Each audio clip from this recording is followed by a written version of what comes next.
बीड जिल्ह्यातील Dnyanradha multi service bank, मा Jijau multi service bank, Rajasthani bank यासह अन्य पतसंस्थांनी आणि मल्टी सर्व्हिसेस बँकांनी ठेवीदारांना कोट्यवधींचा गंडा घातलाय। या प्रकरणी बँक चालकावर गुन्हा दाखल आहेत, मात्र ठेवीदारांना अद्याप न्याय मिळाला नाही। माजलगावमध्ये असलेल्या सामाजिक परिवर्तन पतसंस्था आणि परिवर्तन मल्टीस्टेट या बँकेनं माजलगावच्या अनेक लोकांना गंडा घातलाय। या प्रकरणी कायदेशीर कारवाई चालू असली तरी खूप दिरंगाई होत असल्याचं पाहायला मिळतंय। 2017 ते 2026 पर्यंत अद्याप ठेवीदारांना पैसे मिळाले नाहीत। 20 ते 25 कोटी रुपये अडकले असून आमचे पैसे आम्हाला लवकर द्या अशी मागणी ठेवीदार करतायत। वेळोवेळी प्रशासनाला विनंती निवेदन देऊन देखील प्रशासन दाद घेत नाहीये। आमच्या कष्टाचे पैसे आम्हाला परत मिळावेत। आमच्या मुलाबाळांचं शिक्षण, लग्न, घराचं काम यासाठी ठेवलेले पैसे कधी मिळणार असा थेट सवाल ठेवीदारांनी माजलगाव येथील सहाय्यक निबंधक कार्यालयात अधिकाऱ्यांना केलाय। लवकरच ठेवीदारांचे पैसे वाटप करण्यात येतील आणि संबंधित संचालकांना नोटिसा पाठवण्याचं काम चालू आहे।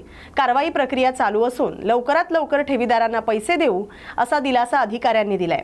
या बातमीचा आढावा घेतलाय प्रतिनिधी अनिल घोराड यांनी। यामधील मल्टीस्टेटचे जे सर्व संचालक मंडळ आहेत यांच्यावर कारवाई करायला पाहिजे, त्याच्या प्रॉपर्टी जप्त करायला पाहिजेत आणि त्या प्रॉपर्टी जप्त करून ठेवीदारांचे ज्या रकमा आहेत त्या परत करायला पाहिजेत। प्रशासनाने याच्यावर जलद अशी कारवाई करायला पाहिजे। आता ज्याप्रमाणे ज्ञानराधा मल्टीस्टेटची कारवाई झाली आहे त्याप्रमाणेच सामाजिक परिवर्तन मल्टीस्टेट व नागरी पतसंस्था यांचीसुद्धा त्याच पद्धतीने कारवाई व्हावी अशी आमची इच्छा आहे। माझे निवृत्तीनंतर मिळालेली जी रक्कम होती ती सगळी रक्कम या पतसंस्थेमध्ये ठेवलेली होती आणि 16,65,000 रुपये माझे या पतसंस्थेमध्ये आजपर्यंत अडकलेले आहेत। माझं कुटुंब उघड्यावर पडलं आहे। माझे अनेक प्रश्न प्रलंबित आहेत। मुलांच्या शिक्षणाचे प्रश्न आहेत, मुलीच्या लग्नाचे प्रश्न आहेत आणि अतिशय आर्थिक अडचणीमध्ये मी सापडलो आहे। प्रशासनाने या गोष्टीची दखल घ्यावी, सहानुभूतीपूर्वक या प्रकरणाचा विचार करावा आणि संबंधितावर योग्य अशा प्रकारची कारवाई करून आमचे कष्टाचे जे पैसे होते ते कष्टाचे पैसे आम्हाला परत मिळवून देण्यात मदत करावी एवढीच अपेक्षा या प्रसंगी मी व्यक्त। ही पतसंस्था 2017 मध्ये अवसानात घेण्यात आलेली आहे। त्यानंतर जो संस्थे लेवलचा डाटा जो होता, म्हणजे आज रोजी तिथे लिक्विडेटर एकदा अपॉइंट झाला की त्याचं काम आहे कर्ज वसुली करणं आणि संस्थेचे जे ॲसेट आहेत त्या विक्री करून लोकांचं देणे देणं। पण त्यासाठी सर्व कर्जदारांची आउटस्टँडिंग रक्कम किती आहे ते माहीत असणं लिक्विडेटरला आवश्यक आहे। मात्र जो सर्व्हरचा डेटा जो होता तो आर्थिक गुन्हे शाखा यांच्याकडून जप्त असल्या कारणाने मागील जे वर्ष गेले त्याच्यामध्ये जप्ती वसुली होऊ शकली नाही। आणि आता आपल्याला मे महिन्यामध्ये त्यांच्याकडून हार्ड कॉपी मिळालेली आहे, जेणेकरून आपल्याला कर्जांची टोटल आउटस्टँडिंग किती आहे तो आकडा आज रोजी आपल्याला मिळाला की 2017च्या एंडिंगला कर्जाची आउटस्टँडिंग किती होती। आपण 25 पर्यंत आजच्या तारखेपर्यंत ती कॅल्क्युलेट करतो की ह्या तारखेपर्यंत व्याज किती झालं आणि त्यांना वसुली करता आपण प्रयत्न करतो। आता वसुली जी आहे ती आपल्याला सहकार कायदा जो आहे 1960चा त्याच्या कलम 105 मध्ये जी प्रोसिजर सांगितली लिक्विडेटरसाठी त्या प्रोसेसनंच आपल्याला वसुली करावी लागते। आपण फायनान्स कंपन्यांसारखं डायरेक्ट प्रतिनिधी पाठवून वसुली करू शकत नाही। त्यामुळे त्याच्यामध्ये जे टप्पे आहेत की त्याला अगोदर प्रायमरी नोटीस पाठवून त्या नोटीसचं जर उत्तर देणं दिलं नाही किंवा ते रिजेक्ट केलं किंवा जर तो पत्र अडवून आलं नाही, आपण जाहीर पेपरमध्ये तशी नोटीस पब्लिश करतो आणि त्यानंतर 105 एक डिक्री असतो, हुकुमनामा। जे निबंधक जे असतात ते त्यांच्या परवानगीनंतर लिक्विडेटर हिअरिंग घेतो आणि तशी डिक्री जी आहे, हुकुमनामा जो आहे तो पब्लिश करतो। एकदा तो डिक्री आली की त्याला 101 मध्ये जे निबंधकाला अधिकार आहेत रिकव्हरी सर्टिफिकेट देण्याचे तसा दर्जा त्याला असतो। म्हणजे न्यायालयाच्या डिक्री प्रमाणे त्या डिक्रीची अंमलबजावणी होते आणि महसूलच्या थकबाकीप्रमाणे त्याच्यामध्ये जी रक्कम सांगितली असेल, म्हणजे एखाद्या कर्जाच्या विरोधामध्ये जर 1 लाख रुपयाची डिक्री आली, 1 लाख रुपये याच्याकडून वसूल करण्यात यावे, तर त्या डिक्रीला अनन्यसाधारण महत्व आहे। म्हणजे एखाद्या जजने ती डिक्री दिलेली आहे, ह्या सगळ्या प्रक्रियेला आता कालावधी किती लागेल? कालावधी जसा आता याच्यामध्ये सांगितलेलं आहे, म्हणजे 15 दिवस त्यांना मुदत द्यावी लागते नोटीससाठी आणि एकदा SRO अपॉइंट झाले की SRO पुढची जी कारवाई होईल पुढच्या वर्षभरामध्ये ही सगळी प्रोसेस आपली पार पडेल 2026 या वर्षामध्ये। किती कर्ज वसूल होण्याची शक्यता वाटते तुम्हाला? आता आम्हाला फाईल पूर्ण बघावं लागतील, सिक्युअर्ड लोन किती आहे, अनसिक्युअर्ड किती आहे। सुरक्षित कर्ज असेल, मॉर्गेज लोन असेल, ते कर्ज वसुली आपली लवकर होऊन जाते। म्हणजे अनसिक्युअर्ड आहे, म्हणजे त्याला तारण नाही काही, त्याला थोडी प्रोसेस आपली थोडीशी लांबते। पण आज रोजी आपण त्याच्यामध्ये 100% प्रयत्न करतोय फक्त थोडं कसं की स्टाफची कमतरता असल्यामुळे थोडं स्पीड अप बोगस कर्ज वसुली असेल त्याच्यामध्ये आपल्याला कारवाई करता येणार नाही. कारण की फॉर एक्झाम्पल जर एखाद्या कर्जदाराला आपण नोटीस पाठवतोय आणि तो इथं येऊन आपल्याला सांगतो की मी कर्ज घेतलेलंच नाहीये, तर त्याची एक जबाबदारी आहे तेव्हा ते संचालक मंडळ गुन्हा दाखल करावा माझ्या नावे बोगस कर्ज उचलल्याबाबत, अन्यथा ते कर्ज घेतलेलं आहे. असा प्रकार घडलाय का संचालकांनी? हो, तसे प्रकार घडलेले आहेत. आम्ही ज्या नोटीस पाठवल्या त्यातले बरेच कर्जदार आमच्यापर्यंत आले आणि त्यांनी सांगितलं की ही कर्ज जे आहे बोगस आहे, याच्यामध्ये संचालक मंडळावर पुन्हा गुन्हा दाखल होणार आहे. ठीक, थँक्यू. ढाणकी नगरपंचायत नगराध्यक्ष पदग्रहण सोहळा गुरुवार दिनांक 8 जानेवारी 2026 रोजी पार पडला. नगराध्यक्ष पदग्रहण सोहळ्याचे कार्यक्रमाचे अध्यक्ष खासदार नागेश पाटील आष्टीकर होते. यावेळी सर्व नवनिर्वाचित नगरसेवक, सर्व पदाधिकारी आणि कार्यकर्ते उपस्थित होते. नगराध्यक्ष यांचा पद स्वीकारण्याकरता नगरपंचायतीचे अजय कुरवाडे आणि सर्व पदाधिकारी, कार्यकर्ते आणि ढाणकी येथील सर्व नागरिक उपस्थित होते. या बातमीचा आढावा घेतलाय प्रतिनिधी संतोष आडे यांनी. सोडविण्याचा पुरेपूर प्रयत्न करू.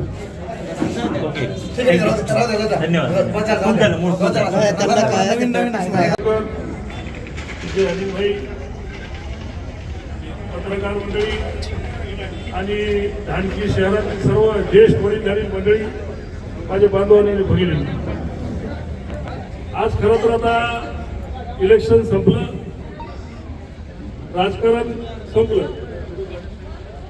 आता आपल्याला आपण जे आज इथं पदग्रहण करून आज जे आपण सोहळा करत आहोत ते नव्यानं आता ढाणकीचा विकास कसा करता येईल या संदर्भात आपण सर्वजण एकत्रित आलेले माणसं आहोत. आणि लोकांनी ज्या पद्धतीनं आपल्याला इथं निवडून दिलं की आता टिकणी वगैरे आता हे बस झालं, आता इथून कामाला सुरुवात करूया असं माझं मत आहे. या ढाणकीला खूप साऱ्या गोष्टी करायसारख्या आहेत.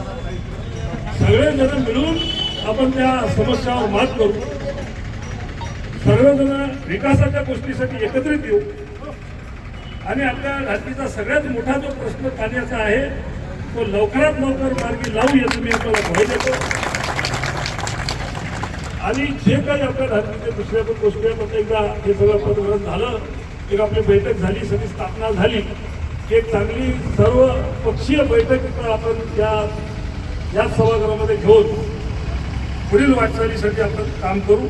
आपल्या सगळ्यांना मी खूप खूप धन्यवाद देतो, आभार मानतो आपले सगळे की आमच्या अर्चनाताईला, उद्धव बाळासाहेब ठाकरे या गटाला, या पक्षाला आपण सर्वजण विश्वास ठेवला आणि मोठ्या प्रमाणामध्ये आमच्या कांता वासुदेव साहेबांच्या सुविध पत्नी आमच्या अर्चनाताईला आपण सगळ्यांनी निवडून दिलं. त्याबद्दल मी आपले सगळ्यांचे खूप खूप आभार मानतो. त्या नवीन निवडून आलेल्या सर्व सदस्यांचं मी मनापासून सगळ्यांचं अभिनंदन करतो. सगळ्या गावामार्फत त्यांना सुद्धा अभिनंदन त्यांचं करतो आणि आपल्या सगळ्यांचे आभार मानतो की या ढाणकीवासियांनी खूप सारं सुंदर इथं आमच्या अर्चनाताईला विश्वास ठेवला आणि येईल त्या काळामध्ये निश्चितपणानं अर्चनाताई या गावचा विकास केल्याशिवाय राहणार नाही, तेवढी आपल्याला मी त्यांच्या मार्फत मी ग्वाही देतो. आपले सगळ्यांचे खूप खूप आभार, धन्यवाद. आणि मी अर्चनाताईला अशी विनंती करतो की 2 मिनिटात आपण फक्त त्यांचे आभार मानतो. आजच्या कार्यक्रमाचे अध्यक्ष व उपस्थित सर्व मंचावरील सर्व ज्येष्ठांना व उपस्थित सर्व ज्येष्ठांना माझा साष्टांग नमस्कार.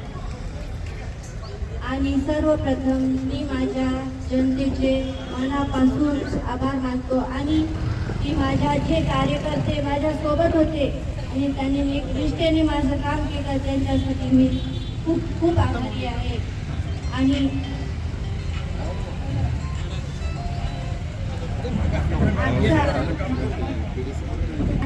प्रथम समजा आपण पाण्याचा प्रश्न किंवा सगळा जे कामं आहेत आपण भवितव्य सगळं घडू आणि सगळ्याची एकजूट अशी राहू अशी मी विनंती करतो सर्वांना आणि सर्वांचे आभार मानतो, मनापासून आभार मानतो.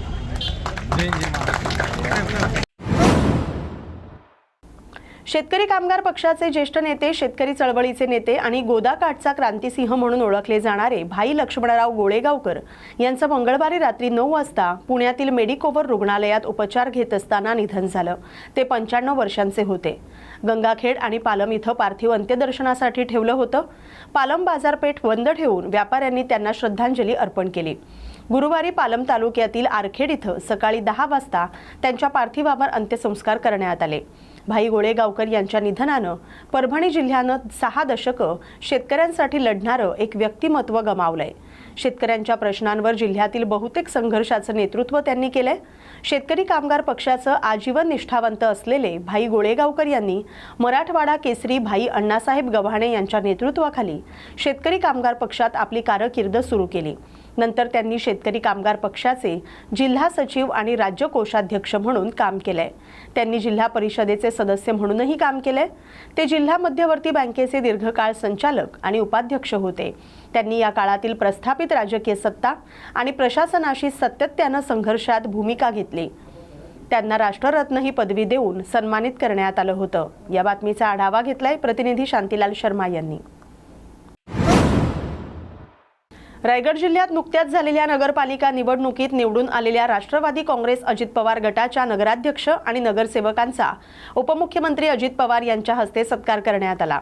उपमुख्यमंत्री अजित पवार रायगड दौऱ्यावर असताना त्यांनी या दौऱ्यादरम्यान नागोठणे इथं झालेल्या जाहीर सभा आणि कार्यकर्ता मेळाव्यादरम्यान हा सत्कार केला.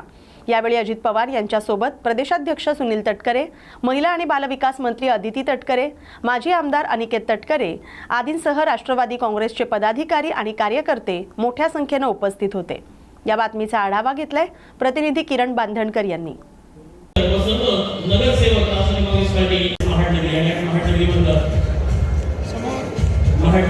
परंतु या सगळ्या राजकारणात ज्या घडामोडी घडत आहेत,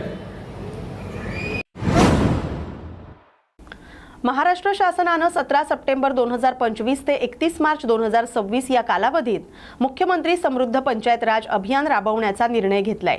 हे अभियान यशस्वी करण्यासाठी आदेश काढून ग्रामपंचायतींनी काही अटी शर्ती घालून दिलेल्या आहेत. शासनाच्या आदेशानुसार कोच्ची दांडेगाव ग्रामपंचायतीनं या अभियानात भाग घेऊन विविध सामाजिक उपक्रम राबवले. याची पाहणी करून उपक्रमाचं चित्रीकरण करण्यासाठी कोच्ची दांडेगाव इथं आलेल्या पंचायत समिती स्तरावरील चमूचं कोच्ची येथील प्रवेशद्वारावर स्वागत करण्यात आलं. शाळेतील विद्यार्थी, शिक्षक आणि गावकऱ्यांनी प्रवेशद्वारापासून बँड पथकानं वाजत गाजत मिरवणूक काढली. चमूनं कोच्ची दांडेगाव इथं केलेल्या कार्याचं चित्रीकरण केलं. त्यानंतर जिल्हा परिषद शाळेत पाहुण्यांच्या हस्ते राष्ट्रसंत तुकडोजी महाराज आणि गाडगे महाराज यांच्या प्रतिमेचं पूजन करून कार्यक्रमाची सांगता करण्यात आली. या बातमीचा आढावा घेतलाय प्रतिनिधी प्रकाश नागतोडे यांनी. तुमसर तालुक्यातील आष्टी इथं जलसंपदा विभागाच्या अधिकाऱ्यांनी आणि कंत्राटदारांनी मनमानीचा कळस गाठलाय. गावातील शेतकऱ्यांना कोणतीही पूर्वसूचना न देता त्यांच्या सुपीक शेत जमिनीत थेट खोदकाम करण्यास सुरुवात केली आहे. चक्क गावठाण रस्ताही उखडून काढण्यात आलाय. पाईपलाईनचं काम करताना ग्रामपंचायतीची आणि शेतकऱ्यांची परवानगी घेण्यात आली नसल्यानं ग्रामस्थांमध्ये तीव्र संताप व्यक्त होतोय. ही कामं करताना संबंधित विभागानं साध्या सौजन्याची मर्यादाही पाळली नाही. शेतातील उभ्या पिकांची किंवा जमिनीची पर्वा न करता जेसीबीच्या सहाय्यानं खोदकाम केलं. ज्या शेतकऱ्यांच्या जमिनीतून हे खोदकाम झाले त्यांना साधी विचारपूसही करण्यात आली नाही. यामुळे शेतकऱ्यांचे आर्थिक नुकसान झाले. शेतीच नव्हे तर गावातील वहिवाटीचं मुख्य गावठाण रस्ताही जलसंपदा विभागानं खोदून टाकलाय. नियमानुसार कोणत्याही शासकीय कामासाठी स्थानिक ग्रामपंचायतींचा ना हरकत दाखला किंवा पूर्व परवानगी आवश्यक असते. मात्र ग्रामपंचायतीला कोणताही अर्ज न देता हा रस्ता खोदण्यात आलाय. यामुळे ग्रामस्थांच्या दळणवळणाचा प्रश्न आता गंभीर झालाय. या प्रकरणानंतर संतप्त ग्रामस्थांनी आणि शेतकऱ्यांनी संबंधित विभागाच्या अधिकाऱ्यांशी संपर्क साधण्याचा प्रयत्न केला. अधिकाऱ्यांचे फोन सुरू असल्याचं दिसत असलं तरी ते जाणीवपूर्वक जनतेच्या फोनला उत्तर देत नसल्याचा आरोप होत आहे. प्रशासनाच्या या मुजोरीमुळे कोणाकडे दाद मागायची असा प्रश्न आता आष्टीवासियांसमोर उभा ठाकलाय. या बातमीचा आढावा घेतलाय आमचे प्रतिनिधी प्रकाश नागतोडे यांनी. जे शेतकरी आहेत त्यांना कसल्याही प्रकारची विचारपूस न करता त्यांच्या शेतामध्ये 1 मीटरपेक्षा कमी खोदकाम करत ते पाईप गाडत आहेत आणि त्याच्यानंतर शेतकऱ्यांचे ऊसाच्या नदीपासनं तर 2-3 किलोमीटरपर्यंत इकडं पाईपलाईन, पाण्याच्या पाईपलाईन नेलेल्या आहेत. त्या संपूर्ण पाईपलाईन यांनी फोडलेले आहेत आणि शेतकरी वारंवार यांना फोन लावल्याच्या नंतर सुद्धा हे त्यांना रिस्पॉन्स न देता त्यांच्यासोबत अवेढव्य अशा पद्धतीने बोलत आहेत. शेतकऱ्यांचे आता पीक जे आहे ते ऊसाची लागवड चालू आहे आणि यांनी 8 ते 10 दिवसापासून खोदकाम केलेलं आहे आणि खोदकाम केल्याच्या नंतर ते पाईपलाईन फुटलेली आहे, त्यांच्या बीज वाढत आहे आणि त्याच्यानंतर शेतकऱ्यांना कसल्याही प्रकारची विचारपूस न करता शेतकऱ्यांच्या जे ती ऊसाची वाढी लागलेली आहे त्यांच्यासुद्धा ह्या लोकांनी JCB टाकून नुकसान केलेलं आहे. आणि जे गावठाणचे आमचे जे पांढन रस्ते आहेत यांनी ग्रामपंचायतला, जिल्हा परिषदेच्या कोणत्याही अधिकाऱ्याला कसल्याही प्रकारची विचारपूस न करता संपूर्ण रोडाच्या बीचोबीच JCBनं खोदकाम करून सर्व पाईप गाळलेले आहेत आणि त्याच्यानंतर जलसंपदा विभागाच्या शासकीय GR सर्व जिथं नळ संपला आहे, नळ संपल्याच्या नंतर तो पाणी कुठं न्यायच्या यांना नदीमध्ये, पण यांनी नदीमध्ये तो नेलेला नाही. आणि एक शेतकरी आहे चुन्नीलाल गोपाले, त्यांच्या शेतापर्यंत त्यांनी पाईप गाळलेले आहेत आणि इथले जे नेतामजी आहेत त्यांना आम्ही विचारपूस केल्याच्या नंतर फोनवर ते सांगत आहेत की आम्हाला शेतकऱ्यांनी तेथपर्यंतच पाईप गाळायला सांगितले आहे. पण त्या शेतकऱ्यांचे म्हणणे असे आहे की आम्ही जर तिथपर्यंत पाईप गाळले आणि पाणी सोडला ते संपूर्ण माझ्या लावलेला पीक हा उद्ध्वस्त होईल आणि त्याच्यानंतर सुद्धा 20 ते 25 एकर नदीपर्यंत आहे ते सुद्धा त्या पाण्याच्या प्रवाहाने उद्ध्वस्त होईल अशी ह्या जलसंपदा विभागाच्या जे इथले JE आहेत मेश्रामजी, त्यांना आम्ही वारंवार फोन करत आहोत. मी 1 तारखेला स्वतः फोन लावला, त्यांना विचारणा केली, ते त्यांनी म्हटलं की मी इस्टिमेट आणि शासन निर्णय पाठवतो. त्याच्यानंतर मी त्यांना वारंवार शेतकरी घरी येत आहेत आणि त्यांना फोन लावला, पण शेतकऱ्यांचे फोन उचलत नाही आणि आमचे सुद्धा फोन उचलत नाही. याच्यावरून असा राष्ट्रवादी काँग्रेस शरद पवार गटाच्या भुसावळच्या नगराध्यक्ष गायत्री भंगाळे यांनी पत्रकार परिषद घेत भारतीय जनता पार्टीच्या नगरसेवक आणि मंत्री संजय सावकारे यांचं नाव न घेता जोरदार हल्लाबोल केलाय. त्यालाच प्रत्युत्तर देत भारतीय जनता पार्टीच्या वतीनं पत्रकार परिषद घेत विरोधकांवर शाब्दिक हल्ला चढवलाय. आम्हीही अन्याय सहन करणार नाही, आमच्यावर किती गुन्हे दाखल करायचे ते करा, असं पत्रकार परिषदेमध्ये नगरसेवक युवराज लोणारी यांनी उत्तर दिलंय. हे बघा, लाटण्याचं काम असतं तर 2016 पासून ते 21 पर्यंत भारतीय जनता पार्टीची सत्ता होती, तिथं कोणीतरी कार्यकर्ता अशा प्रकारचं काहीतरी करू शकला असता. परंतु 2016 ते 2021 पर्यंत असं कोणते कृत्य झाले नाही. त्यानंतर प्रशासक राज होतं तेव्हा काही झालेलं नाही आणि आता त्यांच्या काळामध्ये कोण हडप करणार होती जमीन आणि कोण कशी जमीन हडप करू शकतो. ज्यांनी असे आरोप लावले त्यांना त्याच्याबद्दल विचारलं पाहिजे होतं की केवळ हडप करता असं म्हणताय, कशी हडप करताय, कोण करताय, जगजय नाव सांगितलं पाहिजे, जगजय सर्व विषय बोलला पाहिजे. असं मोगममध्ये तर कोणी सांगू शकतं की उद्या मी रेल्वे स्टेशन हडप करणार आहे, असं जर म्हटलं तर चालणार नाही का? असं होत नाही. काँग्रेसच्या मुख्य अध्यक्षा वर्षा गायकवाड आणि माजी मंत्री अस्लम शेख यांनी दहिसर, बोरिवली आणि कांदिवली येथील काँग्रेस उमेदवारांच्या कार्यालयांचं उद्घाटन केलंय. यावेळी बोलताना वर्षा गायकवाड म्हणाल्या की आम्ही मुंबईला वाहतूकमुक्त आणि प्रदूषणमुक्त शहर बनवण्यासाठी कटिबद्ध आहोत. आम्ही पूर्ण मुंबईच्या इलेक्शनमध्ये जे आहे ते मुंबईचे मुद्दे घेऊन चाललेलो आहोत आणि मुंबईचा सगळ्यात महत्त्वाचे मुद्दे जे आहेत ते मुंबईमध्ये आता सध्या आपल्याला माहिती आहे खूप ठिकाणी पाणी मिळत नाही. पाणी आहे त्या ठिकाणी शिवरेजच्या लाईन, ड्रेनेजच्या लाईनच्या बाजूला पाण्याचे पाईप आहेत, त्यामुळे स्वच्छ पाणी मिळत नाही, ही समस्या आहे. याच्यासाठी आम्ही काय आमच्या जाहीरनाम्यात दिले त्या संदर्भामध्ये आम्ही सातत्याने बोलत आहोत. आमचं म्हणणं आहे की मुंबईला दररोज 5000 लिटरचा जो आहे तो पाणी पुरवठा केला गेला पाहिजे. मुबलक प्रमाणामध्ये मुंबईकरांना पाणी त्या ठिकाणी केलं गेलं पाहिजे. त्याचबरोबर घनकचऱ्याचं व्यवस्थापन असेल. तुम्हाला सर्वांना माहिती आहे की आता प्रदूषणाची मोठी समस्या आहे, सगळ्यांचे आवाज आहे, खोकला सर्वांना त्रास होतोय, त्यामुळे प्रदूषणावरती नियोजन केलं पाहिजे. जे मोठ्या प्रमाणामध्ये धुळीच्या कारणामुळे जे आहेत ते प्रदूषण मोठ्या प्रमाणात वाढतं, त्याच्यावरती कशा उपाययोजना करता येतील त्यावर बघितलं पाहिजे. ग्रीन झोन वाढवले पाहिजे, प्लेग्राऊंड वाढवले पाहिजे आणि मोठ्या मोठ्या जमिनी ज्या आहेत आपल्या त्या वाचवल्या पाहिजेत. जे कामगार असतील, मग BHT असेल किंवा BMC असतील किंवा सफाई असेल, यांना घरं त्या ठिकाणी मिळाली पाहिजेत आणि केतकी पाड्यामधल्या लोकांना त्याच ठिकाणी जे आहे ते बसवलं गेलं पाहिजे, त्यांची घरं त्याच ठिकाणी बनली पाहिजेत. ही आमचा अजेंडा आहे.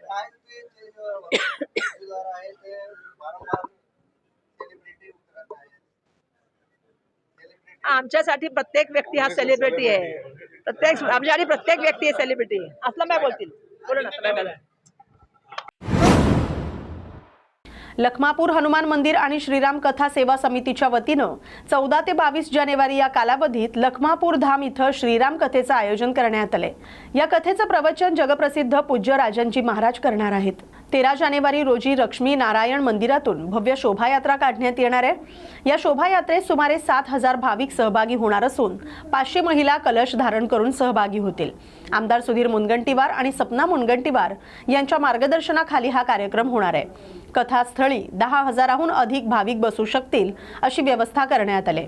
दररोज दुपारी 3 ते संध्याकाळी 7 या वेळेत श्रीराम कथा होणार आहे। कथेच्या माध्यमातून सामाजिक एकता आणि नशामुक्तीचा संदेश देण्यात येणार आहे अशी माहिती आमदार सुधीर मुनगंटीवार यांनी पत्रकार परिषदेत दिली आहे। होणार आहे याचंही निमंत्रण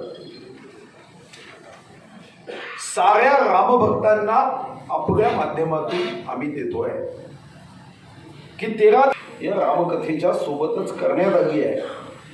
22 तारखेची कथा मात्र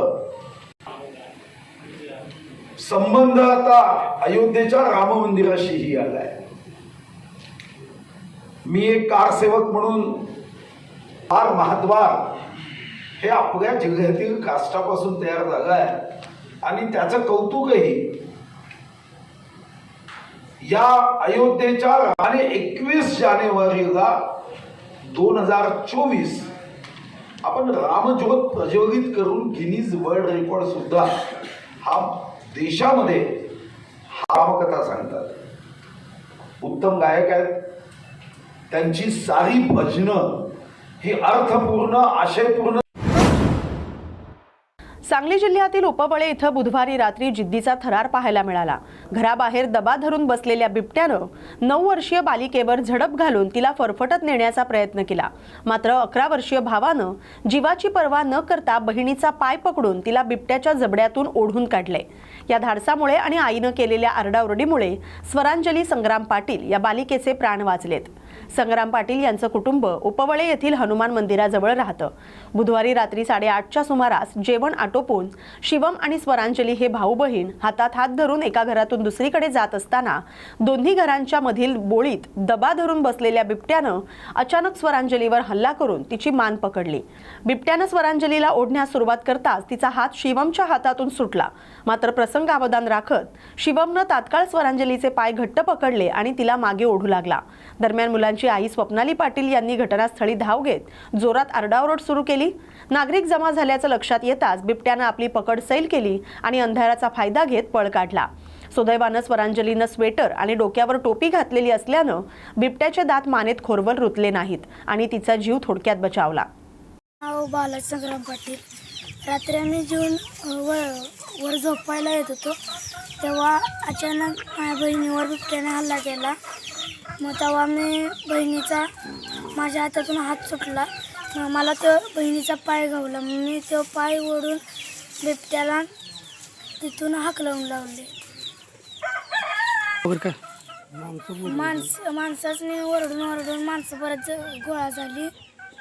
मग परत ना मग ती वन विभागवाली ती आली। ती परत काय तिने पावलाच्या सण ती फोटो बिटू काढलं। ती तुझ्या हल्ला करण्याचा प्रयत्न केला काय? माझ्या हल्ला करण्याचा प्रयत्न केला बिबट्याने, पण मी बाजूला पडल्यामुळे तिला बहिणीवर हल्ला केला। तू काय पाय धरून बहिणीचा वडला सगळं? हा, पाय धरला बहिणीचा। या बातमीसोबतच बातमी महाराष्ट्राची मध्ये वेळ झाल्या तर इथेच थांबण्याची। अशाच महत्त्वाच्या बातम्यांसाठी पाहत राहा न्यूज मराठी 24/7। नवा भारत नवा विचार।